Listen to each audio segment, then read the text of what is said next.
We are going to continue with part 2 of what did Yeshua do on earth?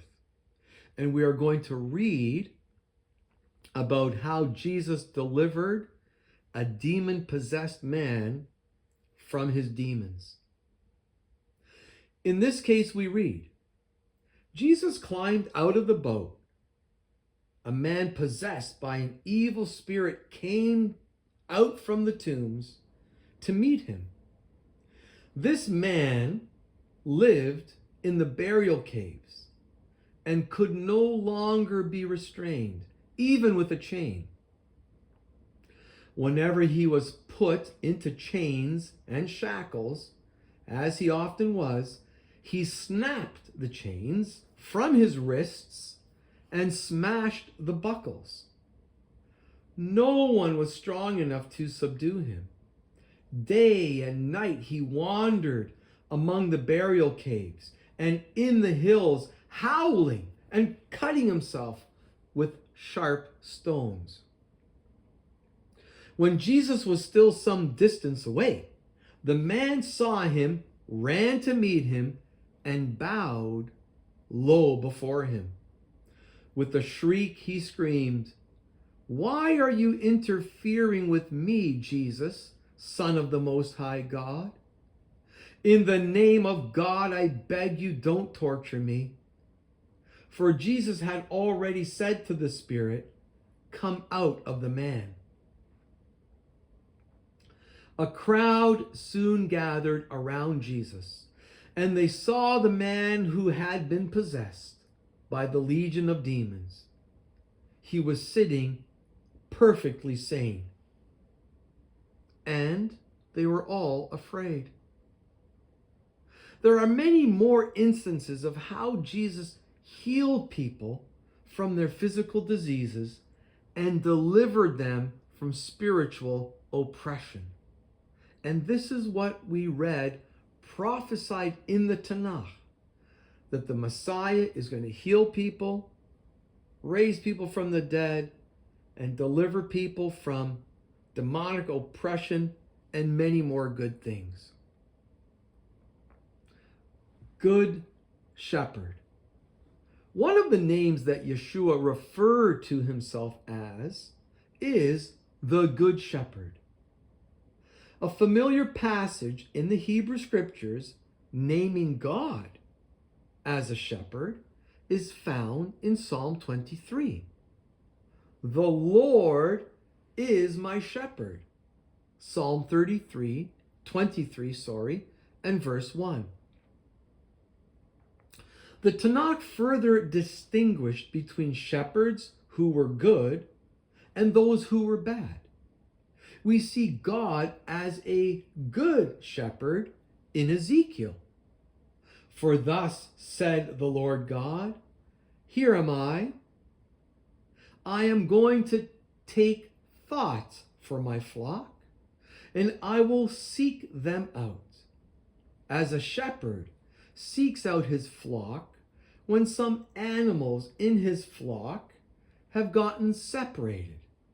So I will seek out my flock. I will rescue them from all the places to which they were scattered on a day of cloud and gloom." Ezekiel chapter 34, verses 11 to 12. Many Jewish religious leaders were not good shepherds. They did not take care of God's sheep, nor did they provide good spiritual leadership. Further, in Ezekiel, God chastised the religious leaders for being selfish and uncaring about God's flock. God said in Ezekiel chapter 34 and verse 18, "Is it not enough for you to graze on choice grazing ground? But you must also trample with your feet what is left from your grazing? And is it not enough for you to drink clear water? But must you also muddy with your feet what is left? These passages refer to the Jewish religious leaders as the ones who muddy the scriptures by misinterpreting what the Tanakh says about the Messiah. In Jeremiah, God rebuked the uncaring shepherds of Israel. God said through Jeremiah, in Jeremiah chapter 23, verses 1 and 2, "Ah, the shepherds who let the flock of my pasture stray and scatter, declares the Lord. Assuredly, thus said the Lord, the God of Israel, concerning the shepherds who should tend my people. It is you who let my flock scatter and go astray. You gave no thought to them, but I am going to give thought to you for your wicked acts, declares the Lord."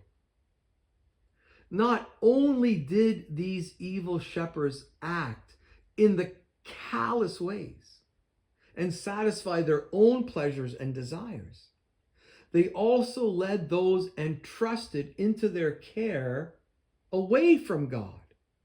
They caused them to worship other gods. Ezekiel prophesied that the Messiah would come as a good shepherd, someone who would guide and lead his people with compassion. We read in Ezekiel chapter 34, verses 23 and 24, "Then I will appoint a single shepherd over them to tend them, my servant David. He shall tend them. He shall be a shepherd to them. I, the Lord, will be their God, and my servant David shall be a ruler among them. I, the Lord, have spoken." And this is what Jesus said about himself in fulfillment of all these scriptures we have been looking at. I am the good shepherd. John chapter 10 and verse 11. Bread from heaven. Key question: how did God feed Israelites in the desert? We read in Exodus chapter 16 and verse 4. "And the Lord said to Moses, I will rain down bread for you from the sky, and the people shall go out and gather each day the day's portion, that I may thus test them to see whether they will follow my instructions or not." When they first saw this strange bread, the Israelites wondered what to call it. So they called it manna. Translated means, what is it? We read in Exodus chapter 16 and verse 31. "The house of Israel named it manna." It was like coriander seed, white, and it tasted like wafers in honey. Yeshua referred to himself as the bread that came down from heaven to give life to those who believed in him. Jesus said in John chapter 6 and verse 51, "I am the living bread that came down from heaven." I hope you can see in these couple of last videos that Jesus is the one prophesied by the prophets, the one who healed, cast out demons, set people free from their sins and their sicknesses. He is also the one who is the bread that came down from heaven, God who came down to earth and walked upon the ground. In the next video, we're going to continue with part 3 of what did Yeshua do on earth.